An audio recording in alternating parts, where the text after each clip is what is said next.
Six class. बेटा आज हमारी एक्सरसाइज 3.2 है, जिसमें फर्स्ट क्वेश्चन है, बताइए कि किन्हीं दो संख्याओं का योग सम होता है या विषम होता है यदि वो दोनों संख्याएं विषम संख्या हो।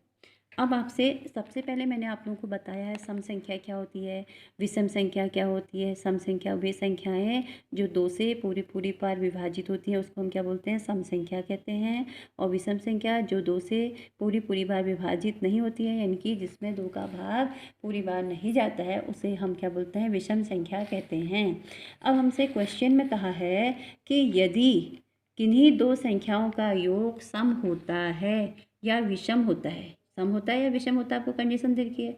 यदि वो दोनों विषम संख्याएं हों, अगर दोनों संख्याएं विषम होंगी तो उनका योग सदैव सम होता है। मैंने आपको एग्जाम्पल से समझाया पर 3 + 5 इक्वल क्या होता है, 8। सपोज दैट एक और ले लेते हैं।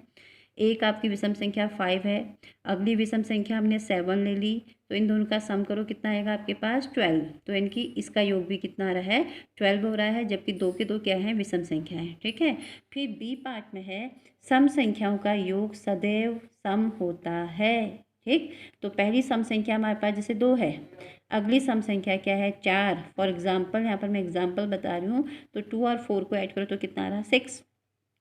ठीक, उसके बाद एक और बता दे रही हूँ, अथवा जैसे मैंने अगली सम संख्या आपकी क्या ले लिए, 4, और उसकी अगली सम संख्या 6, इनका योग करो तो भी कितना आएगा, 10।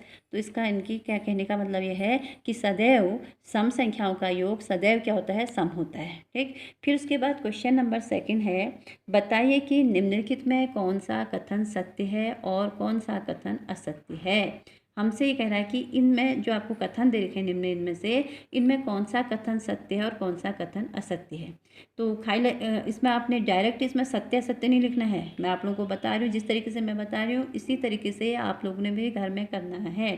पहला क्वेश्चन है, जैसे 3 विषम संख्याओं का योग सम होता है। कंडीशन आपको दे रखी है कि क्या 3 विषम संख्याओं का योग सम होता है। तो हमने यहाँ पर 3 विषम संख्याएं ली। सपोज दैट पहली विषम संख्या 3 है, दूसरी विषम संख्या मैंने 5 ले ली, अगली विषम संख्या मैंने 7 ले ली। अब इनका सम कीजिए तो इनका योग करके 7 और 5 कितना, 12। 12 में 3 ऐड कीजिए कितना आ रहा है, 15। और 15 कैसी संख्या है, विषम संख्या है। और आपसे कह रहा है कि 3 विषम संख्याओं का योग सम होता है, तो इनकी ये क्या हो जाएगा आपका, असत्य। क्यों हुआ असत्य, समझ में आया। मैंने आप लोगों को यहाँ पर एग्जाम्पल से समझाया कि किन्हीं 3 विषम संख्याओं को जब हम जोड़ते हैं तो उनका योग भी क्या आता है, विषम आता है, जबकि वो कह रहा है कि सम होता है, तो इसलिए कथन क्या हो गया, असत्य हो गया। अगला है, 2 विषम संख्याओं और एक सम संख्या का योग सम होता है, ये उसने आपको कंडीशन दी है और आपने बताना है कि सत्य या असत्य है। तो ऐसे तो हमको आता नहीं है, हम क्या करेंगे, वही पहले चेक करेंगे। ठीक है, तो यहाँ पर मैं आपको एग्जाम्पल के जरिए समझा रही हूँ। 2 विषम संख्याओं का योग, तो 2 विषम संख्याएं, सपोज दैट मैंने 5 + 12 7 ले लिया। ठीक है, और अगली संख्या क्या है, सम, तो सम मैंने क्या ले लिया, यहाँ पर 2 ले लिया। अब इनका योग करिए तो 5 में 7 ऐड करो कितना आएगा, 12। 12 में 2 ऐड कीजिए कितना आ रहा है, 14। तो आपसे कह रहा है 2 विषम संख्याओं और एक सम संख्या का योग सम होता है। तो आपको दिख रहा होगा 14 कैसी है, सम संख्या है, क्योंकि इकाई में आपकी 4 है, इकाई में 4 जो है वो 2 से पूरी बार विभाजित हो जाता है, तो ये इसलिए कैसी संख्या होगी, सम। तो आप यहाँ पे क्या लिखोगे, सत्य। अब आ गया ना समझ में। तो ऐसे ही जो क्वेश्चंस मैं आप लोगों को होमवर्क दूंगी, आप उसमें डायरेक्ट सत्य या सत्य नहीं लिखेंगे, आप उसको जैसे मैं एग्जाम्पल की तरह आपको समझा रही हूँ, आप भी मुझे एग्जाम्पल से ही समझाएंगे। ठीक है। फिर उसके बाद सी पार्ट है, 3 विषम संख्याओं का गुणनफल विषम होता है। तो कोई 3 विषम संख्याएं ले ली, सपोज मैंने क्या ले ली, छोटी छोटी ले लेती हूँ, 3, अगली 5, अगली 7। तो आपसे कह रहा है इनका गुणनफल विषम होता है, आपने चेक करना है। 5 या 15, 15 सत्ते 105, और 105 में मैंने देखा इकाई में क्या है, 5 है, और 5 कैसी संख्या होती है, विषम संख्या होती है, तो इसलिए 3 विषम संख्याओं का गुणनफल विषम होता है, तो ये क्या हो जाएगा आपका, सत्य हो जाएगा। ठीक है, ऐसे करके चेक करते हैं, है ना। खाली आंसर शीट में देखिए, आप वहाँ पर सत्य असत्य नहीं लिखना है। ठीक, अब उसके बाद अगला क्वेश्चन हमारे पास क्वेश्चन है, इसी का डी पार्ट है, यदि किसी सम संख्याओं को 2 से भाग दिया जाता है, यदि किसी सम संख्या को 2 से भाग दिया जाता है तो भागफल सदैव विषम होता है। अब जैसे मैं ऐसे क्वेश्चन में कह रहा है, किसी सम संख्या को 2 से भाग देते हैं, कोई भी सम संख्या ले लो, सपोज दैट 8 एक सम संख्या है ना। अब 8 एक कैसी संख्या आपकी सम संख्या है, तो 8 को अगर आप 2 से डिवाइड करेंगे तो 2 4 जा 8, और तो उसका भागफल देखो, यहाँ पर मैं आपको करके भी दिखा रही हूँ। जैसे 2 का भाग मैंने 8 में दिया तो 2 चक्को 8 होता है ना, तो यानी कि यहाँ पर क्या जा रहा है, भागफल इसका कितना आ रहा है 4, और 4 कैसी है, एक सम संख्या होती है, जबकि ये कह रहा है आपका सदैव विषम होता है कहेगा, तो इसलिए आप यहाँ पर क्या लिखेंगे, असत्य। एक एग्जाम्पल और समझा रही हूँ। सपोज दैट 2 का भाग मैं 32 में दे रही हूँ, तो 2 एकम 2, 3 में से 2 घटाओ 1, उत्तरा 2, 2 छक 12, तो यानी कि आपका भागफल कितना आ रहा है 16, और 16 कैसी संख्या है, सम संख्या है, जबकि वो कह रहा है कि यदि हम किसी सम संख्या को 2 से भाग देते हैं तो उसका भागफल सदैव विषम आता है, तो क्या हो जाएगा यहाँ पर असत्य। मैंने आपको यहाँ पर 2 एग्जाम्पल से समझा दिया है, ठीक है। उसके बाद आपसे कह रहा है ई वाली में सभी अभाज्य संख्याएं विषम हैं। अभाज्य मतलब होती है वे संख्याएं जिसमें केवल स्वयं का या 1 का भाग जाता है, उसको हम अभाज्य संख्या कहते हैं। और ये आपसे कह रहा है कि सभी अभाज्य संख्याएं विषम होती हैं, तो ये असत्य होता है, क्योंकि सबसे छोटी अभाज्य संख्या 2 होती है और 2 आपकी विषम संख्या नहीं है। यहाँ पर ये अपवाद है, तो इसलिए आप यहाँ पर लिखेंगे सभी अभाज्य संख्याएं विषम है कह रहा, तो आप इसको क्या लिखेंगे, असत्य। क्यों यहाँ पर लिखना, चूँकि सबसे, रीजन देना है वहाँ पर, सबसे छोटी विषम संख्या 2 है, नहीं सॉरी, सबसे छोटी अभाज्य संख्या, सॉरी अभाज्य संख्या, सबसे छोटी अभाज्य संख्या क्या है, 2 है, और 2 एक सम संख्या है। एक कैसी संख्या है, सम संख्या है।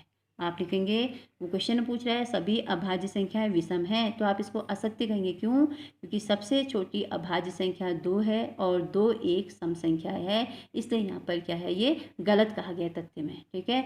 अगला है अभाज्य संख्याओं के कोई गुणनखंड नहीं होते हैं। अभाज्य संख्याओं के कोई गुणनखंड नहीं होते हैं कह रहा, तो यह असत्य है, क्योंकि सपोज दैट सबसे छोटी अभाज्य संख्या 2 है, अगर आप इसके गुणनखंड करेंगे तो 1 × 2 होता है, तो आप यहाँ पर कहेंगे कि अभाज्य संख्याओं के कोई गुणनखंड नहीं होते हैं कह रहा, तो आप इसको क्या कहेंगे, असत्य। एग्जाम्पल से आप समझा देंगे, ठीक। बाकी इसके जी पार्ट में क्या है, केवल 2 ही एक सम अभाज्य संख्या है कह रहा है, केवल 2 ही एक सम अभाज्य संख्या है। ये आप लोगों को होमवर्क करना है, इसलिए मैंने यहाँ पर नोट नहीं किया है, आप घर में खुद करेंगे इसको। तो क्वेश्चन में कह रहा है आपसे कि केवल 2 ही एक सम अभाज्य संख्या है, तो ये सत्य है, केवल 2 ही एक सम अभाज्य संख्या है, ठीक है। अगला उसके बाद आई आपको भी करना है, सभी सम संख्याएं भाज्य संख्याएं होती हैं, सभी सम संख्याएं भाज्य संख्याएं होती हैं, ये आपसे क्वेश्चन में कह रहा है, सभी सम संख्याएं भाज्य संख्याएं होती हैं, तो आप यहाँ पर इसको क्या कहेंगे, इसको आपने घर से करना है, ठीक है। और जे 2 सम संख्याओं का गुणनफल सदैव सम होता है, ये भी आपने घर से करना है, ठीक है बेटा। अब उसके बाद अगला क्वेश्चन हमारा है संख्याएं 13 और 13 और 31 डिजिट एक जैसे दिख रहे हैं आपको 13 और 31 में, बट उनके प्लेस क्या है, चेंज कर दिए, इनके आगे पीछे कर दिए है ना। अभाज्य संख्याएं कह रहा, कैसी संख्याएं, अभाज्य संख्याएं मतलब क्या होती है, मैं बार बार फिर से बता रही हूँ, वे संख्याएं जो स्वयं से या 1 से विभाजित होती है उसे हम क्या बोलते हैं, अभाज्य संख्या कहते हैं। तो आपसे कह रहा है संख्याएं 13 और 31 अभाज्य संख्याएं हैं, इन दोनों संख्याओं में 2 अंक 1 और 3 है, तो 100 तक की संख्याओं में से ऐसे अन्य सभी युग्म ज्ञात कीजिए कह रहा है। तो हम आंसर में क्या आएगा, जैसे 17 है, 17 भी अभाज्य संख्या है, ठीक। अब अगला संख्या क्या हो जाएगी, उसी के हमने डिजिट चेंज कर दिया, तो कितना हो जाएगा 71, ये भी कैसी संख्या, अभाज्य संख्या। 37 का क्या हो जाएगा 73, 79 का क्या हो जाएगा 97, तो इस प्रकार क्वेश्चन का क्या हो गया सॉल्यूशन, ठीक।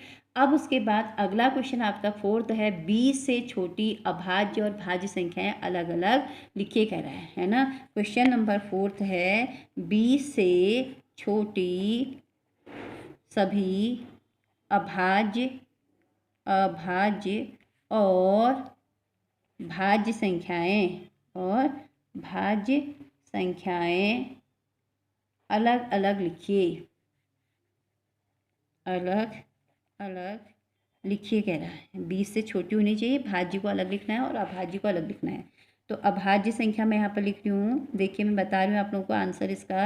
अभाज्य संख्या, सबसे छोटी अभाज्य संख्या मैंने आप लोगों को बता रखी 2। अगली अभाज्य संख्या 3, 5, 7 है ना, 11, 13, 17 और 19। होने को तो ऊपर को भी होती है, लेकिन वो हमसे कह रहा है 20 से छोटी कह रहा है। अगली भाज्य संख्या, भाज्य संख्या क्या होती है अब आप लोगों को मैं बता रही हूँ यहाँ पर। भाज्य संख्या 20 से छोटी, सबसे छोटी भाज्य संख्या क्या होती है 4, 4, 6, 8, 9, 10, 12, 14, 15 और 16 तथा क्या होता है 18। ठीक है, तो इतने क्वेश्चन से हो गए। एक क्वेश्चन और बता रही हूँ, 1 और 10 के बीच में सबसे बड़ी अभाज्य संख्या लिखिए, है ना। अगला क्वेश्चन है 1 व 10 के बीच में सबसे बड़ी अभाज्य संख्या, अभाज्य संख्या लिखिए कह रहा है। तो 1 और 10 के बीच में सबसे बड़ी अभाज्य संख्या क्या होती है 7 होती है। क्या होती है 7 है। आ गया ना। तो इतना आज के लिए काफ़ी है। इन क्वेश्चंस को आप अपनी क्लास वर्क कॉपी में नोट कर लीजिएगा।